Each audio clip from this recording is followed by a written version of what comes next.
All right, we are live. Welcome to episode number 7 of the Engineering Evolved podcast. My name is Brandon E. Grant. Today, with me, as always, I have Pavel Krupa and a very Correct. special guest this evening, Dr. Ezgi Akçanar. Uh, major step up in figuring out how to pronounce her name. Um, Ezgi, I know we've talked back and forth. I don't have to say Dr. Ezgi or anything like that, but Ezgi, give us a little bit of an introduction of maybe the 1 minute kind of where you've come from, what you've done in your career, and kind of what you're doing right now. Awesome. Thank you. Thanks for the warm welcome, Brandon and Pavel. Thanks so much for having me on the show today. So I live in the Silicon Valley right now in Mountain View, right next to Google. I am originally from Turkey. I grew up in Turkey. I went to an American high school in Istanbul and then came to the States for college. I did my undergrad at Yale in psychology. And then right after undergrad, I came to Stanford, to the West Coast, to do my PhD in psychology, experimental psychology. After the PhD, I was like, okay, I'm in the middle of the Silicon Valley. Literally, what do? I decided to leave academia and I jumped into the startup scene. I started working at a bunch of startups from all the way from pre-seed, seed stage to pre-IPO, post-IPO, post-acquisition. So I've seen all kinds of startups in different roles, in product roles, business analyst roles, in user experience research roles. My last corporate job was at Facebook. I was a researcher at Facebook, user experience researcher there. And then I decided to build my own thing finally. And I incorporated my own LLC. I've been working with startups through my LLC and also with high performing executives and individuals. My focus is high performance, whether it's a product or an executive, an engineer. So we together collaborate to accomplish great things and for great outcomes, for positive impact at scale in the world. Awesome. Awesome. That's great to hear. Again, very glad to have you here. So maybe let's start with telling the viewers what do you understand as a high performance, because I guess each of us can have a different understanding in what that might mean. It would be great to hear your opinion on how do you see high performance in engineering, management, and other. Yes, perfect question. I think like we all define high performers in different ways. So it's great to like get those like definitions out there. And mine is not necessarily the first or the final definition, but here is how I think about it to align on it. High performers are people who consistently perform above average. Let's say, since you're engineers, maybe one or two standard deviations above the mean consistently, who produce high outcomes persistently, and at the same time, who can thrive through this performance sustainably, who can be happy and healthy at the same time, who can make this a lifestyle. For me personally, I've been a high performer all my life because I'm coming from a disadvantaged background. Performance was never optional to me. I had to perform well to be where I am today, literally. So it was never optional. But for a long time, I struggled with being healthy and happy while living a high performance life. So now I view high performance as a lifestyle, and this is the switch that I've been making over the past few years, and that's how my high performance coaching journey started. All right, that sounds great. I think it's a great definition. Also, I guess maybe for some of the engineers that would be like I would say a goal in life to live the life this way, where you can be high performance and at the same time manage your family and personal life and be happy with what you do and how you live your life. Awesome. Thank you for sharing that. Yeah, I love that, Ezgi. That's the fact that it's a lifestyle, right? It's not a trait. It's not a something I do at work. It is a lifestyle because it requires everything around your lifestyle, your environment to support you as this identity that exists everywhere. That's awesome. I really like that. Thank you. Yeah. Um, And along those lines, like I'm just treating this as a coffee chat among friends. So like while we were talking about those, like while you were adding your thoughts there, I was thinking, yeah, anyone can win at life, but succeeding as a lifestyle, that's something else. Absolutely. I like that. That's great. That's a definition we're gonna definitely carry through. So wanted to start with some of the questions that we had for you. So this is our third episode, podcast 7. So congratulations to everyone here and everyone watching. If you're here live, I want please comment #live. If you're watching this on replay, please comment #replay. There's a statistic that the average length of all podcasts ever made is 7 episodes. So we have officially made it to a established better than average podcast, which means our very next podcast, we will be in that above average high performers as a podcast creators. And Pavel, I don't know about you, but we're not stopping anytime soon. That's correct. This is our third episode on managing stress. We talked about different techniques and methods. We talked about the importance of managing stress and some of the negative downsides of that. And so for you, from where you're at as a high performance coach and executive and a psychologist, what is the importance of managing stress for everyone? And then specifically for high performers, especially given that it's a lifestyle?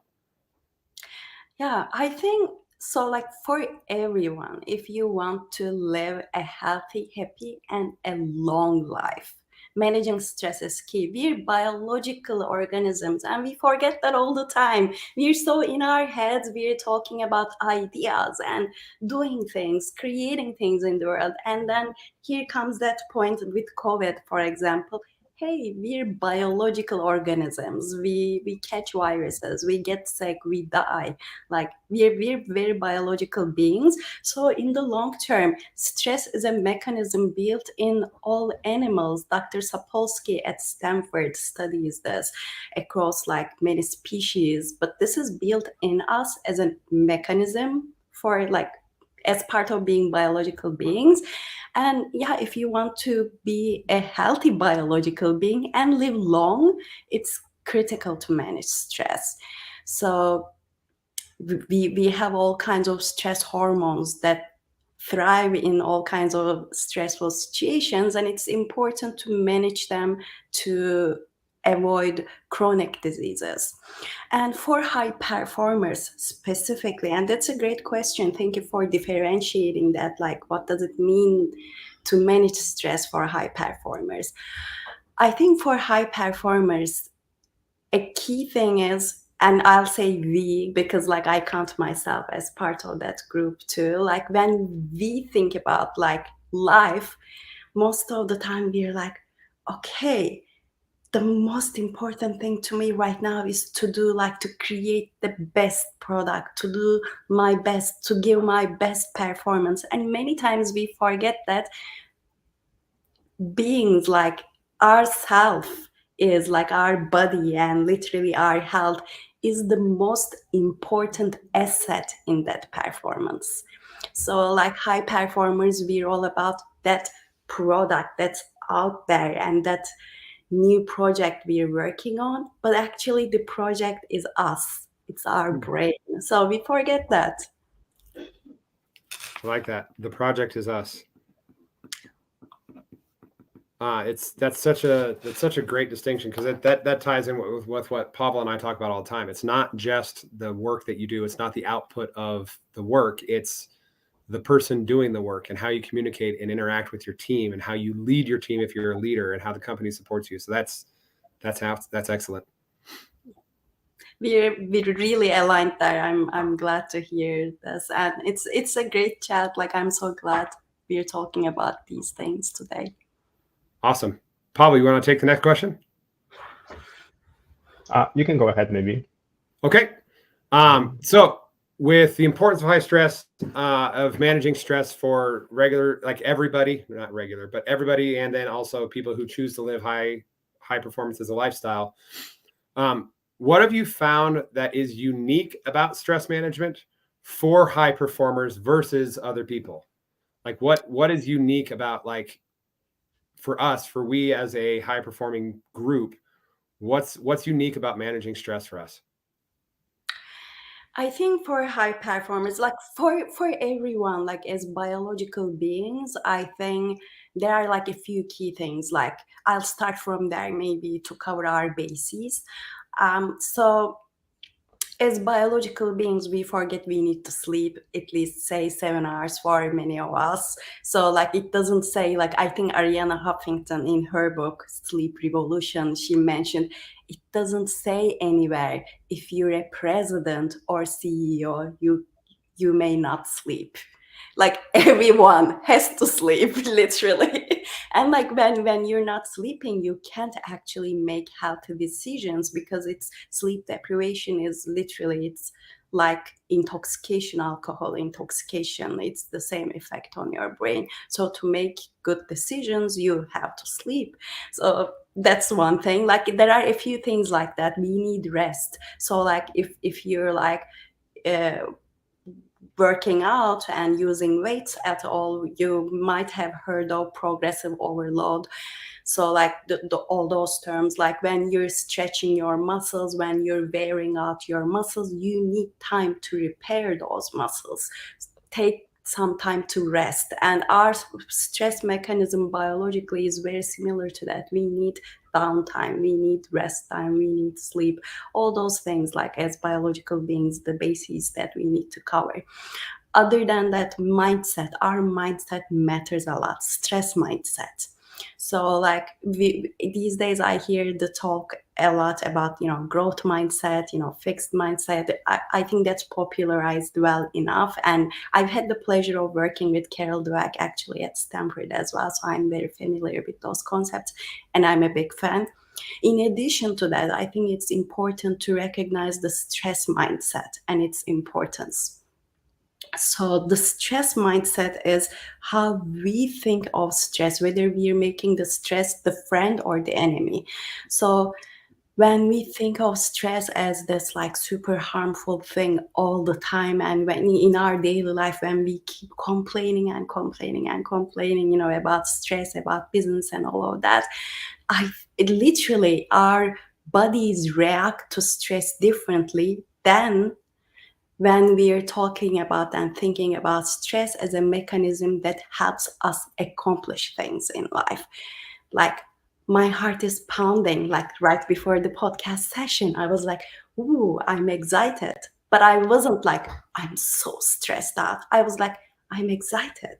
Like my body's preparing me to take action, to be engaged in this situation. So there's a big difference. And there is research showing that literally like 20,000 people per year in the US might be dying because they believe stress is bad for them.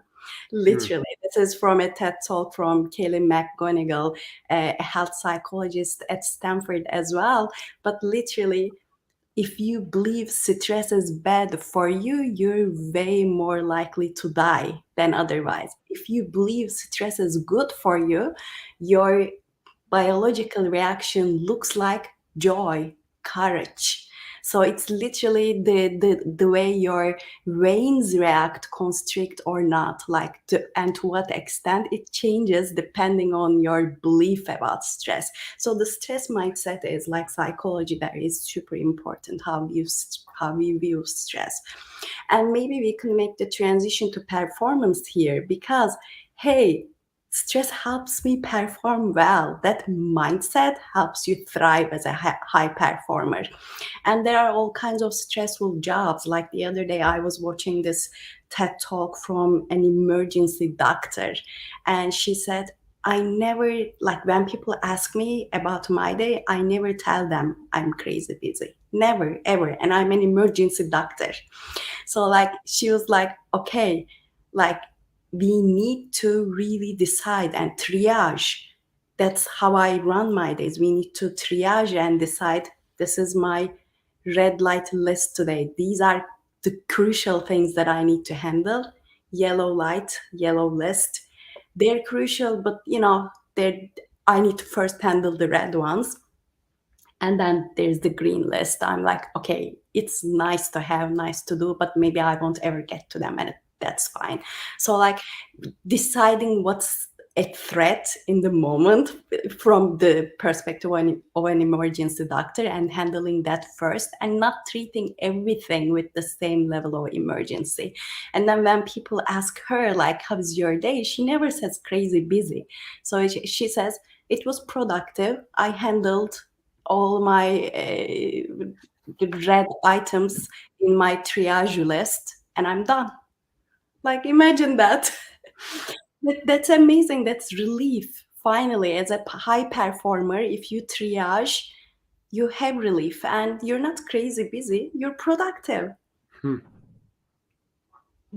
That's very nice. I really like the analogy of the lights and setting your daily goals or daily tasks by, okay, what's the most important for me? And probably, as you mentioned, the moment you get off those red lights out of the way, then you move on to the next one. And now that I think how I plan, I think I kind of follow the same method. And yeah, I totally agree with that. That works very well for everyday activities. When you are aware of like, okay, those are my red lights today.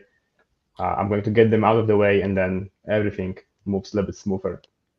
Yeah, totally. Like it works in every life domain. Like you're saying, it's not just for work, but like as you start your day, whether it's like a weekday or weekend, we have all kinds of competing demands on our days. And if we're able to just say, these are the 3 top items, and these are my like red light list items, these are the things that I'm gonna cover today, and then like I'm really good, like everything else is just cherry on the top, you're good, you're productive, you're not crazy busy. And so like for high performers, a few things that work really well to manage stress, it's like first the stress mindset. Instead of thinking we're crazy busy or like stress is bad for me, oh, I'm so stressed out, there's so much pressure. There is pressure in some jobs. When we choose them, there is pressure, and we still choose them. We like it. I don't know why, I don't know how. There's a type of person who chooses that. And when that happens, I think a few things that are really helpful are your stress mindset, how you view that situation. And then another thing is having like a toolkit, like the triaging toolkit, like having practical tools like that to use in your day, productivity tools, time management tools. Yeah, I personally believe what you mentioned is like we know the jobs are stressful and we still choose them. I do believe that also it depends like in what we believe. And then even though we choose those jobs, after the time, once we understand the stress, which is very important, I think this helps us just not to think of the job as a stressful, like it's a job, and even more like it's better even if we like the job that we do or it kind of resonates with us, because then those stressful situations might become our maybe goals or things that actually move us forward, and we don't see them as stressful events. However, from the outside world, probably they might be seen as, okay, he's like a surgeon, or like, okay, he's working on someone's, and like he can maybe kill him or injure him. But I think it's very interesting like how those people see this. And I think because it's like every day for them, I do believe that what we believe a stressful environment is, it's totally something else for them. That would be my I guess my point or my add-on to what you said. I love that point, Pavel. So, and it has deep roots in psychology as well, in research as well. So, like this goes back to the point of like going outside of our comfort zone, like a little step by step. I think there has been a lot of talk on LinkedIn and like in professional circles about this recently. Just do something little every day that takes you outside of your comfort zone, and over time what people think of as like wow, it's almost impossible, how inspiring, like brain surgeons, what they're doing every day, like over time that becomes your new normal. It's your normal, and it has deep roots in psychology, because this also goes back to the exposure literature, exposure therapy in clinical psychology. So like we expose ourselves to a situation that we're not necessarily comfortable with, and then every time we do that, we get used to it. It's our new normal now. Right. That's a good point. Great.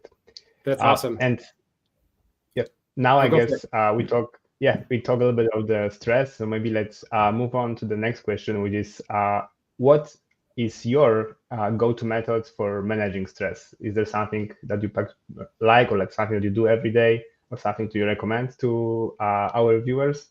And I would like to hear your opinion on that. Of course. I love working at the intersection of modern neuroscience, modern psychology, medicine, and ancient wisdom. So ancient wisdom could be Buddhism, Sufism, Taoism. So for me, for a really long time, like I've always been in the psychology literature, starting from Yale and then Stanford PhD. And like as a high performer, I've always had a missing link somehow. Like I've always like I cared about performing at my best, but then being happy and thriving through it and being healthy through it, like through that whole process of being a high performer, it was kind of a little escaping me. Even with all the psychology knowledge, there was something missing. So and then like I started looking into the ancient wisdom, and I started finding the intersection between modern neuroscience, psychology, and ancient wisdom. That's when everything came together for me, and that's when I started thriving in a high performance lifestyle, achieving and then also being healthy and happy at the same time. Not only winning, but also succeeding in life. So to me, that intersection is really precious. And when I work with people, I make sure to, ask them, okay, so what habits do you have in your day that ground you? Do you meditate? Do you believe in something? It doesn't have to be like, it doesn't have to be God. It doesn't have to be, but do you have faith in yourself, in life, in something? So like that intersection, that's really precious to me. And in my daily life, this is how I practice that from Taoism, for example. So in Taoism, you might know the yin yang. So that's from Taoism. And the idea, it seems very simple, but it's really deep and impactful, actually. The idea is, so everything exists with its complementary opposite in life. So the idea is, if you're doing and doing and doing, acting and acting and acting in the world, you need to also know to stop, to rest, to pause. So like in my daily life, I make sure to follow the doing with being. So I allow myself the time and space to be in addition to do. So like if I have like a few back-to-back meetings in my day, I feel like high stakes meetings, I make sure to schedule time. Be very deliberate about that. Put time on my schedule to be like 30 minutes. Here's where I take a break to just be and do nothing, literally. And so I use that, say, 30 minutes break to do a brief meditation, to listen to inspiring music, to recharge, to cuddle with my daughter, like to do anything that's helpful to me, to just be, to not miss life. So mixing the periods of being and doing, not only in terms of, okay, here is my 3-month project followed by a vacation, 3-day vacation kind of way, but here is my day, my everyday. And I'm mixing and matching those like periods. And this way I'm also seeing that I'm able to make time for friends, for my social life, for my interactions. And like I think for many high performers, they think to be successful they need to laser focus on success, which is very tricky, because we think as we focus more and more on success, we'll be more successful, which is wrong. When we hold on to the rope of success so much, there comes a point where your hands start bleeding because you're holding on to so tight. So you need to loosen up a little and let yourself take that rest, and then hold on to the rope again. So sometimes for high performers, the focus on high performance becomes the ceiling, becomes the limit, and it's very tricky. It's hard to beat. Thank you. Thank you for sharing That's that. great. Yeah. Something that I've been practicing now for about 3 months. Not only do I meditate in the morning as part of a game that I play, so I have a game that I play with myself every morning, which is fun. And when you were talking about your red light, yellow light, green light, what came out of it for me was that when you get all your red light things done, you win, right? When you gamify your life, you get these things done, you win. You might still have everything on your list, but you got these done. And there's that dopamine hit where it's like, I won the day. And so when you define the games, you define the rules, you define what winning looks like, and then you consistently win. That's pretty important. But you were talking about like scheduling time. For like 3 months now, I have scheduled when I'll eat while I'm working, and then I'll take 20 minutes after my lunch. So I'll take the most of my lunch period. I'll go and I'll sit in my car and I'll meditate. I'll go and do a 20-minute meditation, same music every time, just as a reset every day. And it makes the afternoon session so much more productive, just because you get that chance to, again, one of my friends told me it's compressed, focused work, and then use meditation to decompress and re-energize. So I really like that. And the idea of managing stress through intentional actions as a planned thing as part of your everyday life, not work real hard so that I can go and enjoy a 4-day vacation. I really like that distinction.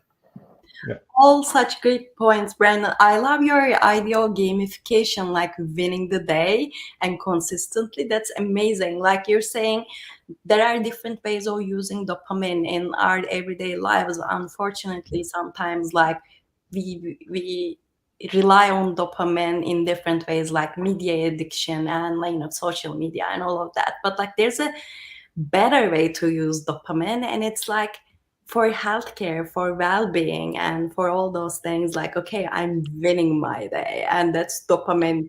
Finally, a good use of dopamine. So I love that framing, really, and using like those breaks, restful breaks, especially in the afternoon when we're kind of getting tired, a little normal. We're human beings, and like when that happens, a lot of people are like, okay, maybe like a chocolate bar, something like, but no, like if you let yourself rest, that's better than chocolate. Literally, that's right. the last thing we're thinking of, resting, but it works. Right. So simple, actually. Yeah. Something you're talking about, and what came to me when you're talking about just the mixture between, new age neuroscience and everything we know and understand and learn about the way we think, and dopamine and neurotransmitters and all that stuff, combined with like the ancient wisdom. It's something that occurs to me regularly. People who study Stoicism or study Marcus Aurelius or all these brilliant old thinkers, right? We like to think of them as these like brilliant beings, different from they're not different from us. They were just human beings living in the world at that time and sharing their thoughts and ideas about things. And so there's so much power in looking at that in the absence of technology, where you can look at it. So when you were talking about that mixture, I really like that, because it what comes up is that like these really smart people who wrote these books and these brilliant things were just human beings. They thought the same as us.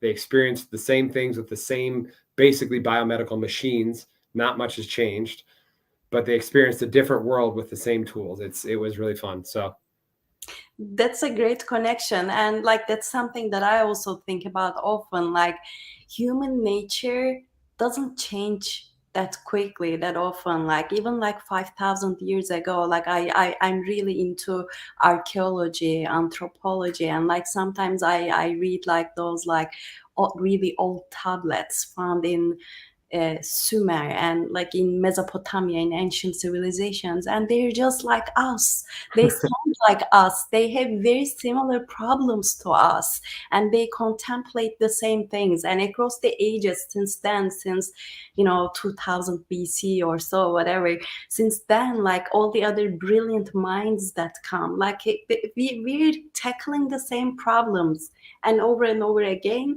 And it's amazing that we can make those connections and combine them with new technologies now to hopefully open new doors for humanity. And what you're doing here with this podcast, it's brilliant. It's like it's connecting those dots. Well, thank you for that. Very much appreciate that. One thing before you go, we're near the end of our time. Pavel and I usually hold to 30 minutes, but don't usually go over 35. So we can finish. One thing for the people watching this now and later, how can they go find out and experience more of what you do out in the world? I think your company is called True North. It's a Sharp Blue Insights. And then Sharp Blue Insights. Okay. Yes, Sharp Blue Insights. And right now, actually, great question.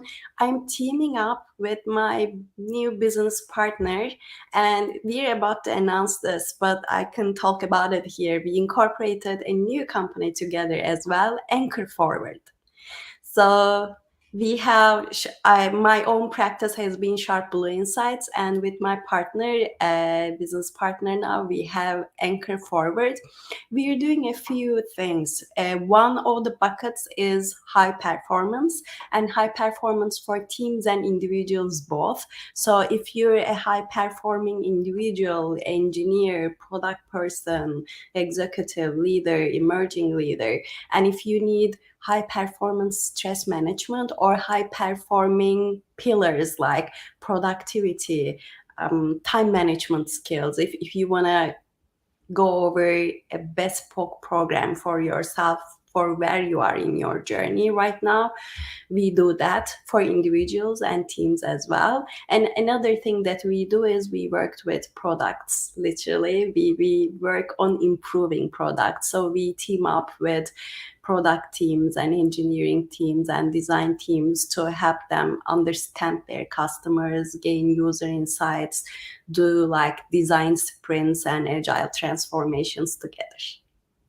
Awesome. And so that's Anchor Forward?